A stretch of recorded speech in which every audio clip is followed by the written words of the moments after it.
সম্মানিত দর্শক শ্রোতা, বিল্ডিংয়ের ফ্লোরে যদি নাপাকি লাগে তাহলে তা পাক করার নিয়ম কি? হামিদাও ওয়া মুসাল্লিয়াও ওয়া মুসাল্লিমা আম্মা বাদ। সম্মানিত দর্শক শ্রোতা, ইসলামী শরিয়া মতে মেঝেতে কোনো শুকনো নাপাকি পড়লে তা সরিয়ে মেঝে মুছে ফেলতে হবে। তারপর তা শুকিয়ে গেলে ও নাপাকের প্রভাব নিশ্চিহ্ন হয়ে গেলে সেই মেঝে নাপাকি থেকে পাক হয়ে যাবে। তারপর খালি পায়ে বা ভেজা পায়ে ওই জায়গায় চলাচলে কোনো অসুবিধা নেই।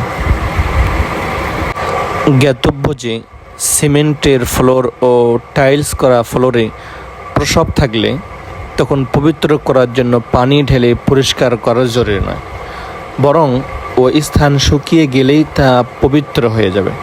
কিন্তু পানি দিয়ে মুছে বা অন্যভাবে পরিষ্কার করা উত্তম।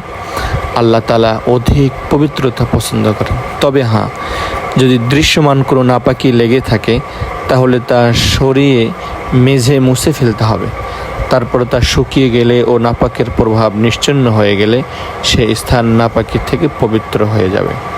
মুসান্নাফে ইবনে আবি শাইবা।